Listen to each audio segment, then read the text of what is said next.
Well, hello and welcome to the Being Formed podcast. My name's Adam. I'm the host of the show. I'm also the co-founder of LifePoint Resources, a soul care ministry based out of Denver, Colorado. You know, I wonder if you've ever stopped to ask this question: what's forming me? Not just as an individual, right? But you're part of something larger. You're part of a community of faith. What's forming your community of faith?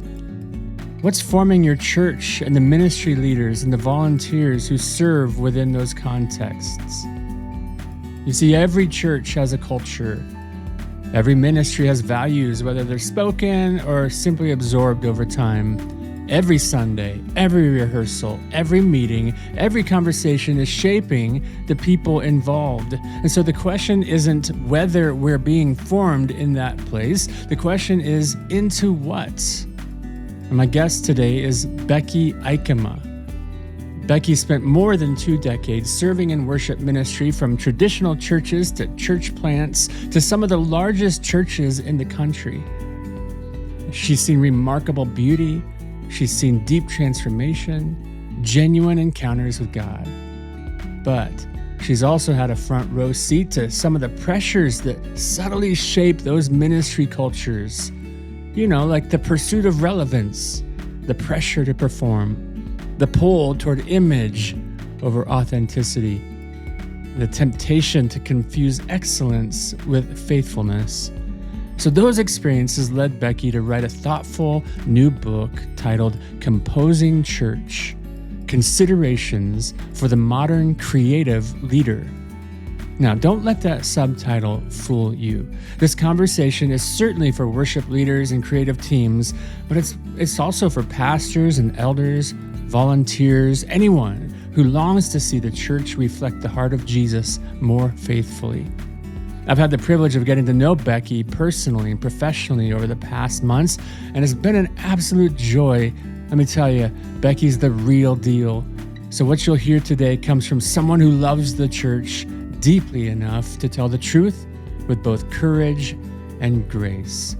So pull up a chair. Welcome to the table. Here's my conversation with my friend, Becky. Well, Becky Ykema, welcome to the Being Formed podcast. It is really a true delight and honor and joy for me to just have this conversation with you. Thanks for saying yes. Oh my goodness. Thank you for asking. It's so good to be here. So I'd like to ask, as we begin, the question that I ask all of our guests on the Being Formed podcast. And it's just a question that kind of gets below the surface niceties, you know, that we're so used to when we say, hey, how are you? What's going on? This is a question that's like soul related. So I just want to begin by asking Becky, how is it with your soul today? I love that question because it draws us to tune in to the real present moment. My soul is rested and content.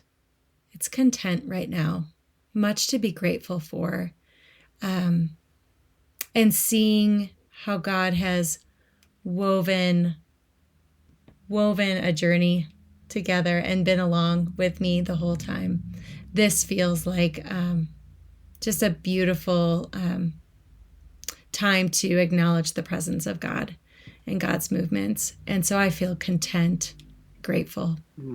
Wonderful. Yeah, I can actually see that even, and that's your affect as I'm just hearing you and watching you. And we may share as we go through our conversation today, just a little bit maybe about how we know each other. Like we actually do have a bit of a connection, and so you were gracious enough to come on the podcast and talk about your new book. But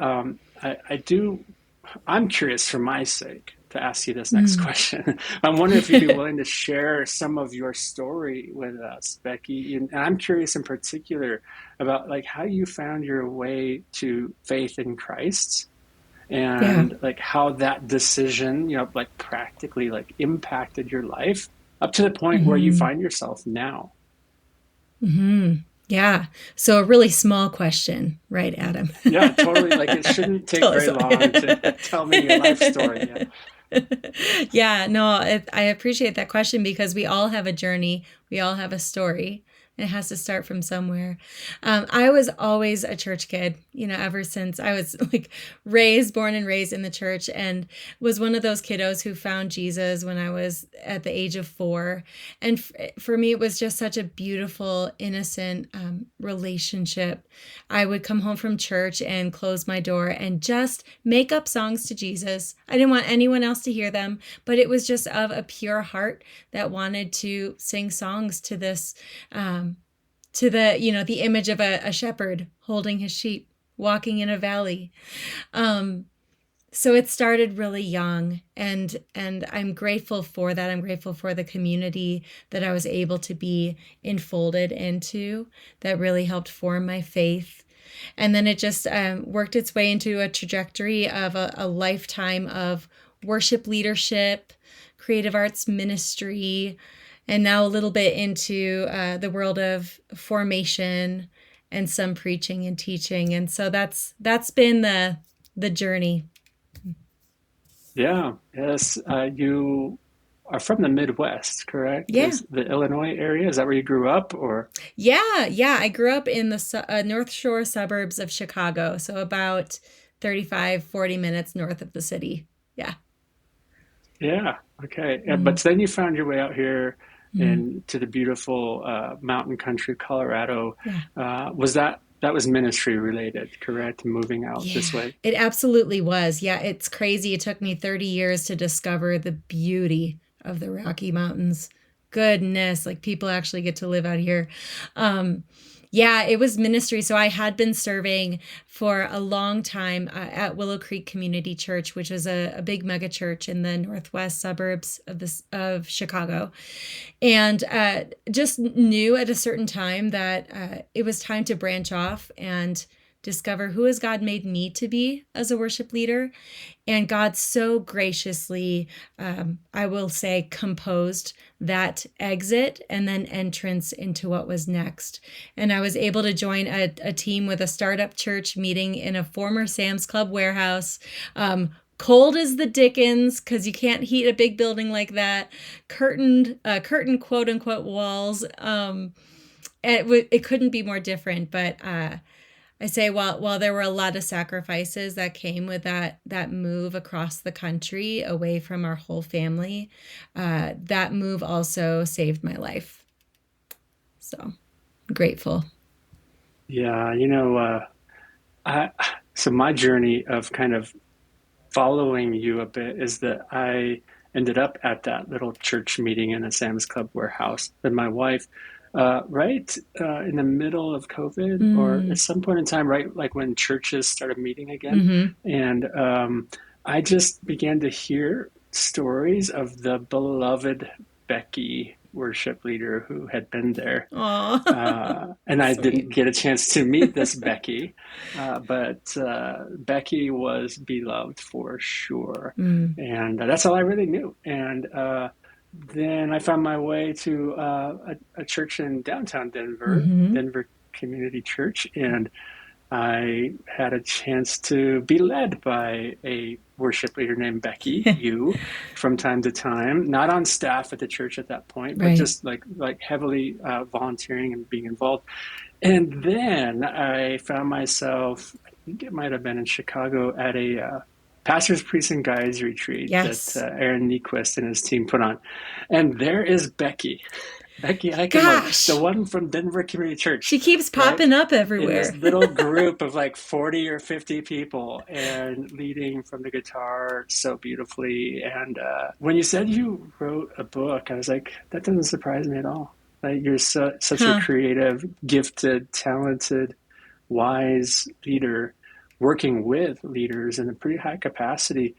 I was just so excited that you actually let me get a pre-release copy of it and I had a chance to read it. And so you've got this new book, Composing Mm-hmm. Church, Considerations for the Modern Creative Leader, and that's being released this month at the time of this Yeah. recording, June 2026. And I've had Mm-hmm. the privilege of reading. I got to tell you, Becky, it's really great.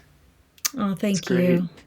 Thank you so You're much. you're yeah, just like I expected. You're a phenomenal writer, And Mm. I would describe that by the fact that you're so open and honest and wise and practical and deep and invitational Mm. and relational. I think it all bleeds through. It all bleeds through your writing. So right off the bat, I just want to encourage people. This is a conversation to lean into. Listen to what Mm. we're talking about here today, and really ask yourself: Yeah. is this something I need to be reading, or are there people in my life who would Mm. benefit from these words from the book Composing Church? So let's dig in. Is that all right, Becky? Yeah, absolutely. Great. Yeah. Well, first off the bat, the book is deeply personal, and Yes. I'm curious, like, what was happening in your own life and your ministry that convinced you this was a book you needed to write? Yeah. I had experienced a number of things throughout 2 decades of worship ministry, moments where I felt crazy or alone on an island. And then I would have little inklings of like hearing other people talk about similar things, or a leader would reach out and say, "Hey, you don't know me from Adam or Eve, but can we grab coffee?" And they would share a similar story. And I started to realize there are some very significant and consistent uh, paradigms going on in church culture that span size and culture of a church community. Like there are these patterns. And I couldn't find another resource out there that was being honest about it. And so knowing that I had the gift of never having to sign and be secret about my journey, right? I did not have to sign an NDA, which made me go, I think there's a gift here that perhaps I can hold up a megaphone and say, "Hey leaders, you're not alone. Let's talk about these things because we care about Jesus, because we care about the church. Let's work to shed light on some things in order to hopefully make it better and brighter." We're going to get to like even your own heart posture in this, because that's what to me is really intriguing, that you're not writing from a place of cynicism or just exposing or finger pointing. You are writing from a place of deep, deep love and honor and Yeah. admiration for the church in all her beauty and all her flaws. Mm. So I just want to name that. If anybody's listening, going, "Uh oh, where's this heading?" Just want to No. just name that. Yeah. But you lived it through, Yeah. and you've seen a lot, and you can speak into so much. So you describe yourself in the book. You have just wonderful metaphors and language. You use the language of like being the darling of a mega church, Mm-hmm. and you Mm-hmm. even described yourself as a marionette. Those are Yeah. powerful images. And I'm curious if you would be willing to share even just some of the experiences that gave rise to those metaphors for you. Yeah. Yeah. Those metaphors became, oh, they gave language to how I was feeling. And so they became fairly concrete, I'd say, throughout a good portion of my worship leadership. Not in all spaces, but certainly one that was highly formational. And then I would see little inklings of it in other spaces. So that's the connecting of the dots, right? Um, the darling, a darling, I heard it from my grandma as a little kid, just growing up. Would you be a dear? Would just be a little darling and go up there and I've put your name in the offering to be doing a special music this week. So be a darling and go up there and do it. So just learn, like we get to step in, we get to surprise and delight people, to please them, to show up a certain way. So that was definitely a conditioning that served me well in ministry. So that's where I saw that darlingness pop in.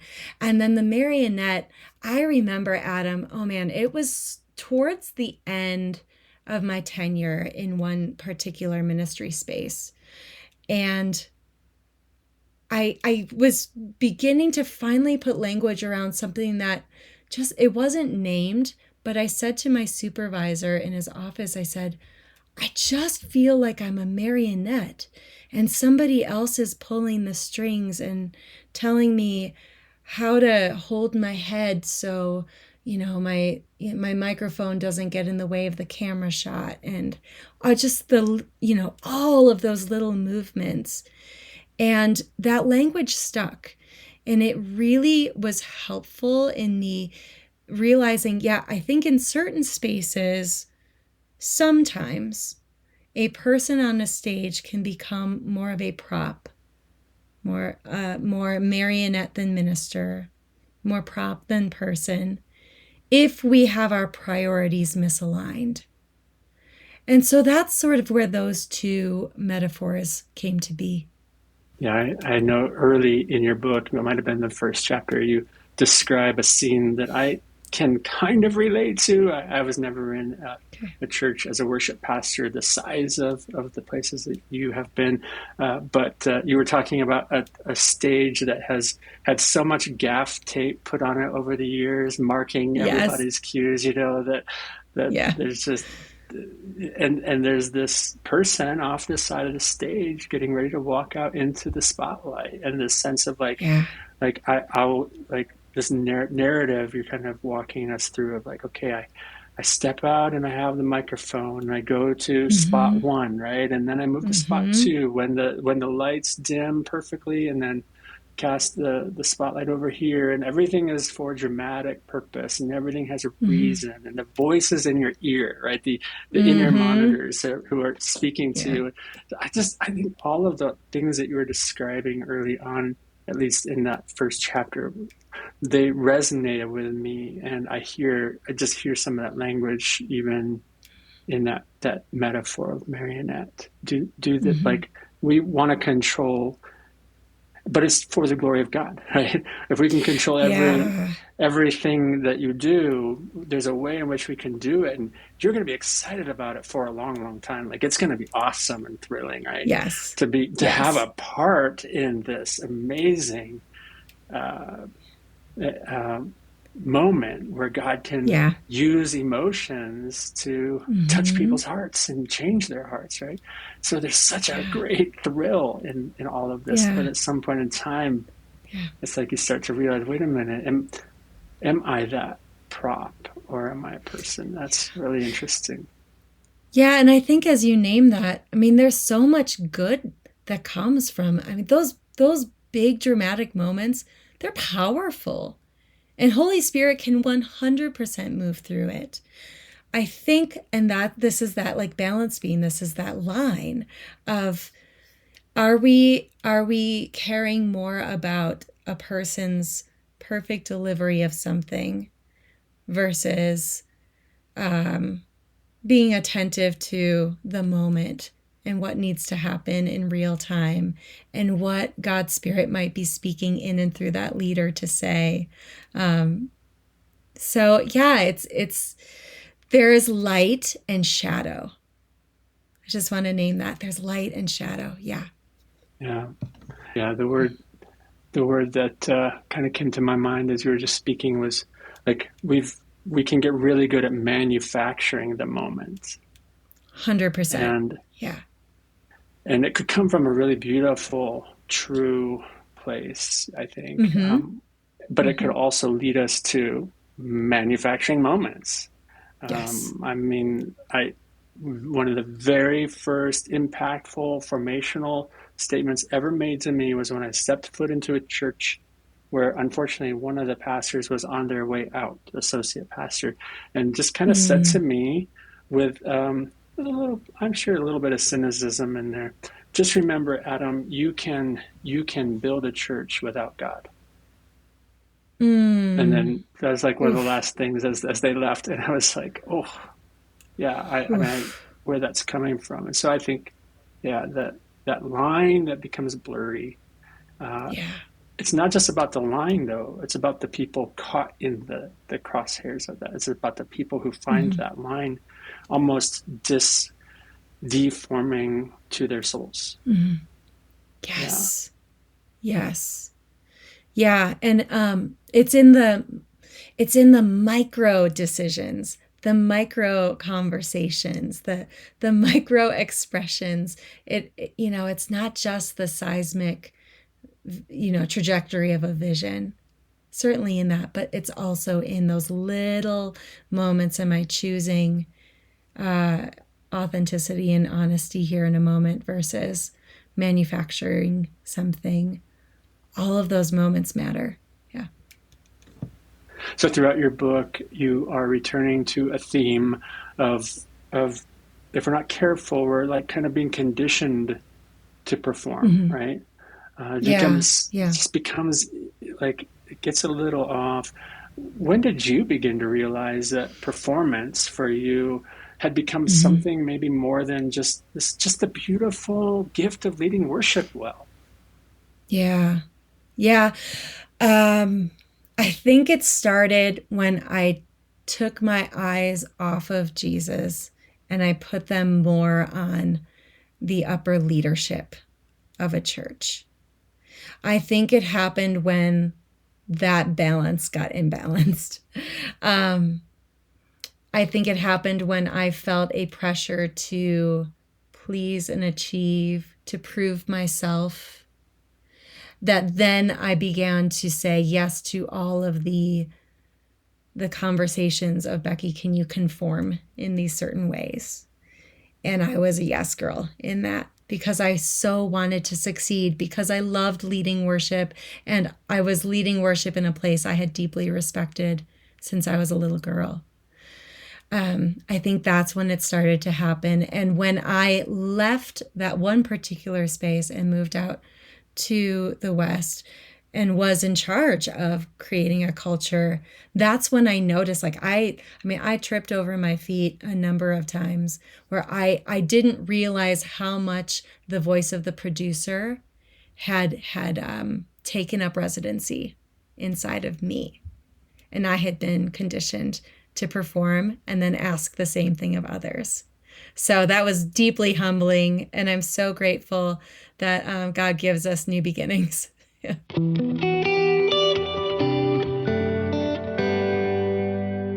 What was the journey back like for you? Hmm. Whew. It was a lot of shedding, shedding identities, shedding hopes, shedding things that were, I will say, unhealthy attachments, idols, and getting back to the heart of what this is all about. And that to me is being in community with our triune God, with God, Creator, Son, Spirit. Um, if I am leading from a place where I am not firmly rooted in that, it's tricky. It can be done, right? But it's tricky. Did that feel costly to you when you took that Mm, ministry out mm, west and you started to become mm, aware of being mm. conditioned to perform? Yeah. Did it feel like there was a cost or price to pay to kind of name that and to allow God to shed those things in your life? Oh, absolutely. Oh, so much humility was cultivated in me in that season. A lot of things, bits of pride that I needed to let go of. Any level of me thinking I actually knew what I was doing, because I had been in a situation of being a specialist. We have this one job for you to do: sing these songs we give you, you know, move the room with your voice somehow, and then you've done a good job. And then you take that to a generalist position of uh, create a worship team, create a worship culture, make your ministry framework, have hard conversations. Oh man, it was deeply humbling, the amount of things that I had to learn. And thank God I had a space to do that where I was under any radar, not on any screens, just in the invisible, learning those skills. Like we already said, I appreciate your book does not in any way to me feel cynical. And I know your heart. I know it's not Oh, cynical. good, I know that's good. not your heart. But Yeah. it is honest. Yeah. and it's also really hopeful. Mm. So I would just love if you could speak a bit about, Hmm. how did you learn how to tell the truth about the church Yeah. without giving up on the church? Maybe I'm a sucker. I don't know. I get asked this a lot because I'm in spaces with many folks who have chosen to walk away from faith completely. Um, I can't give up on her. I can't give up on the church. I think she's beautiful. I think also the idea of her that Jesus put forward in Acts, like um, it's not the church's fault that things have gotten messy. It's us beautiful and broken people that have caused things to be healthy and then unhealthy and sometimes toxic and then healthy again. So I think I have always believed in what Jesus called the church to be, and I believe it can still exist. And I have seen it. Adam, I have seen it. I have experienced it. Um, and so I want more and more of that for this world because I do believe that it's a hope for the world. Well, let's, with that, just dig in a little more practically into the book. Yeah. Even the title is fascinating. What do you mean by your phrase, composing church? Yeah. Yeah. Good question. Yeah. So composing has a number of definitions to it. And I was actually just looking this up the other day. Um, Composing means to form and put together. It means to produce. It means to create by mental or artistic labor. Uh, it it also means to arrange in proper and orderly form. And I love this last definition. It says to free from agitation. To free from agitation. Yes. Okay, Yes. so like the idea of being Yeah. composed, right? Yes. Yes. So it's like bringing some order, some semblance together. And I wrote the title Composing Church after I finished the book. I wanted the book to tell me what its name was. And that became deeply clear after I wrote it because I believe we get to be co-creators with our capital C creator in intentionally putting together um, offerings for our church, our congregants to get to know who this amazing God is. So that's where the title came from. And then it's from the lens of a creative arts leader. So these are considerations, these are questions, intentional thoughts for you to have with your team as we look at this through a creative arts lens. Yeah. Okay, yeah. Early on in the book, you interact with my favorite author, Henry Nouwen. And Love in him. particular, the warnings he gives about the Mm-hmm. temptations to be Mm-hmm. relevant and to be spectacular, to be Mm-hmm. powerful. Yeah. Yeah. Yeah. Why do you think, Becky, those temptations seem so alive in church culture Mm. today? Mm. Yeah. I would wonder if they are as alive outside of the United States church culture. I'm curious about how much of this feels deeply tied to the culture and personality of our country. Okay.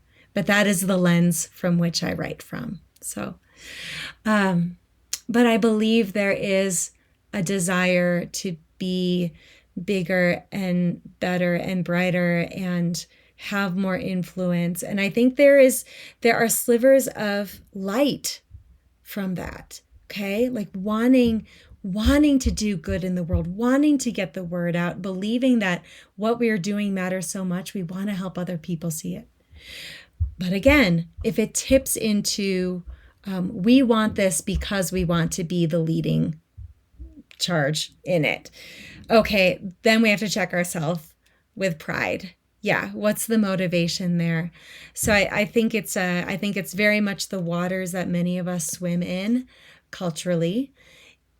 And I believe that these are clear areas that the enemy would want to see the church just grab hold of and fall. Yeah. I'm wondering about just your own journey, these Mm-hmm. temptations of relevance and Mm-hmm. spectacular and powerful. Which one Yeah. had that glittering image for you that kind of caught your Mm. eye more often? Yeah. Hmm. I think it's to be relevant. I think relevance is the one that felt the most attractive to me. Um, I grew up deeply sheltered from a lot of things, and so I was the gullible, naive kid growing up who would say things you didn't know you shouldn't say or whatever, or didn't know the shows I should be watching, you know. So I think deeply rooted in me was the like, oh no, I want to be relevant. I want to be speaking the language of everybody else and be like quote with it. Yeah, I think of those three. That one feels the most true to what was kind of whispered in my ear. Be relevant. Be relevant. Yeah. Mm-hmm. Interesting. I think if I answered that, it might be spectacular, and I think Mm. maybe from a standpoint of um, being a pretty quiet kid and kind of being quiet by nature and being a little Mm. introspective. When I would operate out of my gifts, though, I could be on the stage and lead Hmm. worship and speak pretty freely, and get really good positive feedback about the kind of presence that I would bring into that space, and it kind of meant something, I think, for me to hear that kind of feedback that you're good at what you do, because I think that was Yeah. feeding something in me, a core thing in me of saying, do I have what it takes to do anything? Like say, do I have Yeah. it? And so to get that kind of feedback, and I mean, to hear someone say, not only were you a good worship pastor, but you were the best worship pastor we've ever had, right? Just that idea of I know. spectacular. You hear it, right? That's Yeah. spectacular. Yeah, it's a glittering thing, but I think it was feeding Yeah. something in me. But I think that, getting Yeah. to the beauty of this book is that there's parts of all of these in all of us. And what we Sure. don't realize is that sometimes if we're not paying attention, they are driving the bus, right? Totally. Mm-hmm. Yeah. Mm-hmm. And it happens in the church culture just as much as it happens outside the church culture. It's just something we can't help but bring in, because we are bringing in these very real core longings. I think underneath all of Yeah. these are some core longings, you know? Yes. Yes. So, yeah. Yeah. So thanks for Yeah. sharing honestly, about that for you. Um, Oh, absolutely. And you too. It's such a good question and for our listeners to ponder what of those three temptations feels the most present in your alluring, life. right? Yes. Yeah. Yeah. And then get curious, right? Yeah. Mm-hmm. What could that be? Why would that be the case? So Yeah. yeah, one of the Yeah. questions like underneath your book, or just constantly Mm-hmm. recurring questions, is I think this idea that we need to be asking ourselves honestly: Are we as a church forming disciples, or are Mm-hmm. we creating consumers? Yeah. Yeah. So Uh-huh. as we're thinking about how we want to compose church, co-create with God, we've got to ask that question. Mm-hmm. And so I'm just curious, like how you see that tension showing up in modern church culture, because you are much more than simply someone who has led worship. You are doing it now, but you're also consulting on a high level of lots of Mhm. churches, and so you're seeing, I think, Yeah. this this context a lot more clearly than Yeah. I am. How are you seeing this tension really showing up? This idea of disciples versus consumers. Yeah, absolutely. I'll riff on this a little bit, and if it makes sense, great. And if not, feel free to delete. Okay. um, I I think it comes. I think it starts with what's at the heart of what we're trying to do, and where do we see our metric of success for a church. Okay, if a church says we're going to take a vast amount of the sum of our income, our offerings, and bring it into the creative arts space with the intention of creating something that is beautiful, excellent, passionate, evocative, moving, that then becomes sort of an attractional church model. We are putting our eggs in that basket. Um, and then that means a whole bunch of things for a team, pressure to perform, et cetera, et cetera. When we are thinking through creating disciples, you're looking at it through a different lens. It's less how do we wow them and get them in the seats, and it's more what's the content that we are providing people. What are the takeaways on a Sunday? What is our small group model? What do we believe about the Bible, and how are we sharing that? What is the evidence of the fruit of the Spirit in our congregation that is coming out? Where I am ministering at this point, I'm very much talking about this topic of we can't necessarily put numerical metrics to spiritual formation. It's more, for me, we're going to see evidence of formation, of disciple making happening if our city looks, feels, tastes differently because of the presence of our church in the community. So it's not like a 1, 2, 3, do these things and you're going to get there. But I think it starts with what's our focus? What's our lens? Yeah, what are we calling success? And there is such a tension there, isn't there? Like we Mm-hmm. were saturated with social media and we realize people are having access to the best of the best churches all over. Anytime they want it, they can look at it. They can watch a sermon. They can Yeah. hear a song from a church's worship team that's so good, and Mm-hmm. we in our local church context recognize that this is happening. And how do we step into that? Do we have to step into that space so that we keep their attention, right? And Right. uh, and so the pressure and the tension just feels so real, and probably way more real now. I mean, really, Mm-hmm. honestly, I'm saying this Mm-hmm. honestly than when I was doing this. I mean, I Okay. haven't been in this Yeah. role in quite Yeah. a few years. I do know that when I was doing this role, I wanted to Mm-hmm. be like those big churches. I Totally. did. It's I did. awesome. What we I see went is to it's great. I went to Willow Creek arts conferences. They were so good. Oh, Totally. they could Uh-huh. craft a moment so good.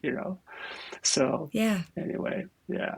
Okay, I'm Yeah. totally Deeply veering off inspiring. here. Yeah. Deeply No, you're good. inspiring. Yeah, but I guess what I'm saying is, we can get caught up in our church's need, our perceived need of our imaging, Mm-hmm. our Mm-hmm. branding. So Uh-huh. now it's not about how we're showing up in this space. Like, are we the fragrance of Mm-hmm. Christ, as much as it is who are we? It's just like how cool can our branding be to get people's attention, right? To get them to come. And so we care about this. We care about stage presence. We care about like ministry personas. Mm-hmm. Mm-hmm. And so I guess my question is, at what point do people stop being people and start Yeah. becoming products? Yep. Oh, that's the question. There's no answer, right? But that's the That is question. totally the question. Yeah, I think about that. I forget the name of it, but there was a movie that came out like 10 years ago. And it was one of these sci-fi movies, and this guy got bit by something, and then slowly he was turning into an alien, like a robotic alien. And to watch the metamorphosis, it was like, at what point is he now more alien than man? And that is always the tension. Like that's a question that I think every creative arts leader ought to be asking of themselves. Every preacher, minister, announcement host, every musician, vocalist, actor on stages should be asking themselves that. Am I right now leading, providing my communication from an authentic, a true spot, or am I putting on a persona? Am I changing my voice in order to match what they want to hear? Am I standing in a way that is not natural to me because I know it's what's going to communicate better? All of those things, I'm not saying right or wrong, but we have a responsibility to tune in and be aware of it. That's our responsibility for as communicators. Yeah. So, as communicators, as creative leaders, what Mm-hmm. do we most need then from pastors and from church leadership that we're not often receiving? Hmm. I think mutual understanding and shared opportunity to talk about what it's like on stage. Um, does a creative team ever have a vulnerable conversation with their lead pastor and ask him or her what it's like to stand on stage and deliver a message each week? I would I would love a conversation like that. Wouldn't that be so interesting for a team to be able to have that level of mutual respect and understanding to talk about these things as a team? And then I think we 100% need to be always vetting our actions, our delivery, our heart, our intent through a prayer of examine in a way, right? Like, Lord, search my heart here. Is this, uh, take out anything that's not true and pure. Anything, if I'm trying to put on a persona, God, help me know that. Help me identify it. And then bring me back to true center with you.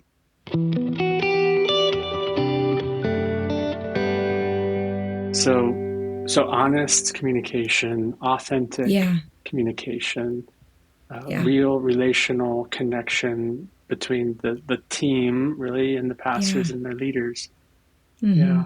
If a church leadership team were to read this book together, Yeah. beyond Mm-hmm. what you just mentioned, what other kind of conversations would you hope it would spark? Mm-hmm. I hope it would spark conversations about being clear on what our mission is, what our vision is, what is a quote win.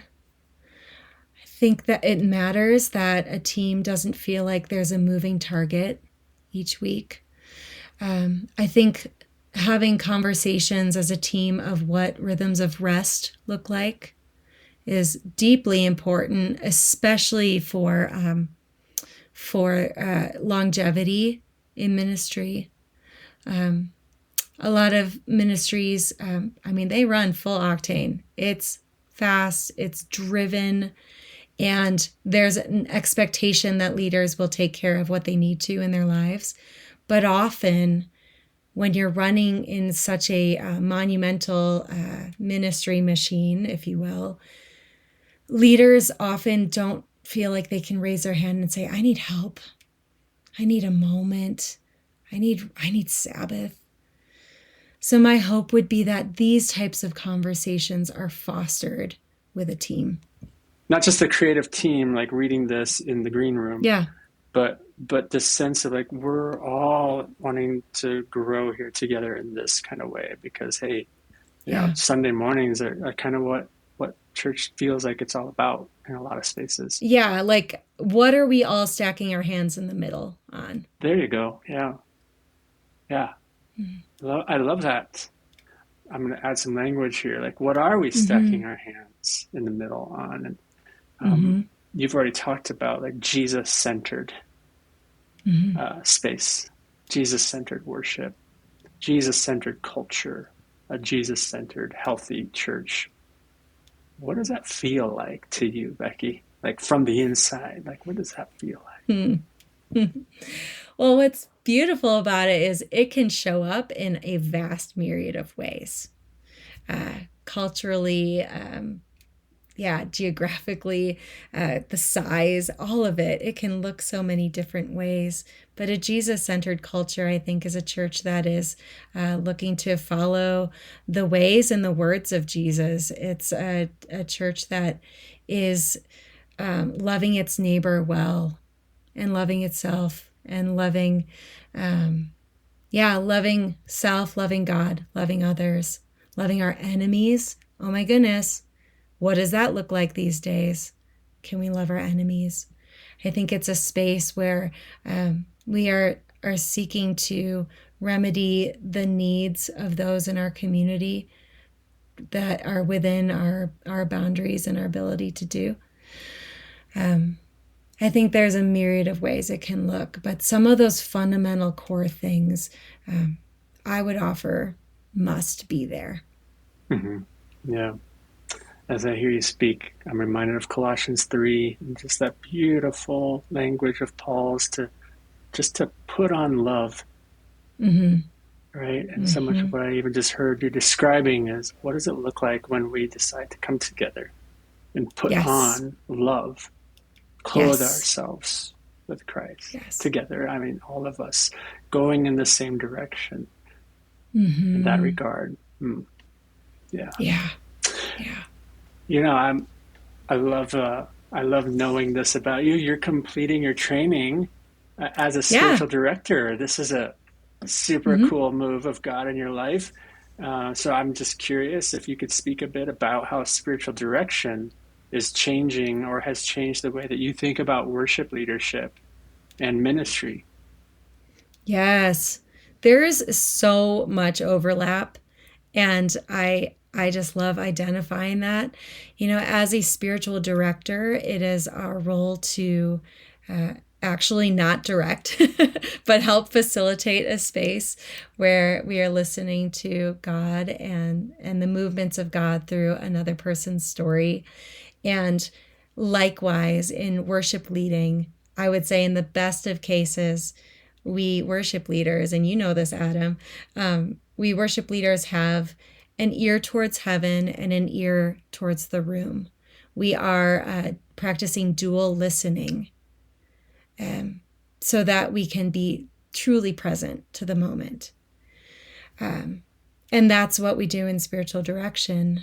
I am so eager to be able to sit with creative arts leaders, former ministry volunteers, current ones, lead pastors, whoever, that have some tie into this creative arts world and go, I want to sit with somebody who gets it, and let's go to God together and see what God is up to in my life. I don't know if you've always thought of yourself as a contemplative, but you've been drawn, at least recently, I know, to this formational ministry. I'm curious about just the practices of like silence and solitude, and other practices too, like ways that you are practicing the presence of God or your own attentiveness to God. I'm curious about what you think those have to teach us that maybe, just getting better at performing can ever do, right? Yeah, Absolutely. It's that work that's done in the unseen that I think is the most vital to our vibrancy as humans, as creative arts leaders, and then to our longevity. If we want to continue in creative arts ministry, it has to be a rooted spot in our soul where we can go and meet with our maker and nobody else is around and the lights aren't on us. I'm closing my eyes right now because I've got a light on me. The lights aren't on us, screens aren't on us. It's not going to count for anything except the deep formation that God wants to do in and through our souls. So that's where silence, and I'll say, look, I am working many jobs right now and have 2 young kids, and life is crazy. But even if I can get 5 minutes of silence where I simply close the door and I put my hand on my heart because that helps me tune in, and I'm just still with Creator, Son, Spirit, and I listen, and I don't ask for anything often. I'm just still with them. That changes my day. So that is just one simple, small, but deeply formative spiritual practice that has helped me stay rooted in a chaotic season of really good things. Yes. It saved my life. And yeah, it saved, every part of my life. I think kind of discovering the framework for, I think some of these practices and being able to name them as like, I need them. They're good for me to put myself in that space and allow God to, allow the Holy Spirit to be really the primary driver of what's happening in me in those spaces. So that definitely has restored my soul and my love of worship, to be honest with you. I love that. Oh, praise God. Yeah, praise God. Just if someone's going to go out and grab your book, where will they be able to find it? Yeah, great question. It will be on Amazon, available for paperback as well as Kindle and ebook version. And then in a few months from when we're recording here, so most likely fall of 2026, we'll have the audio book version out. Wonderful. So, yeah. How can people connect with you and your work then beyond the book? Yep, I'm on Instagram and I'm on my website at BeckyYkema.com, and it's a crazy last name. It's YKEM like mother A.com. Yeah. Alrighty. Well, I really do hope people will reach out and begin to have some conversations with you about how to practically bring in your considerations for modern creative leaders into their contexts. I know each chapter of your book ends with some practical pieces. Can you just briefly just share what that looks like?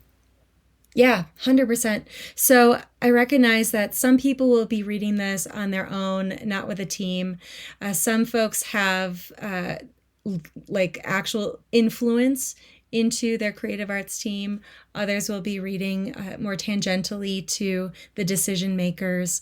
But I wanted to provide considerations, questions, thoughts for them to take, to journal, to hold before the Lord in prayer and ask, is there an invitation for me in what I have just read? So it's just a simple offering. This is not a how-to book, but this is a what is God inviting you to consider in your creative arts ministry? As we close, Becky, if listeners remember just one thing from this conversation, what do you hope that every pastor, worship leader, creative leader, or church volunteer might take away from your book?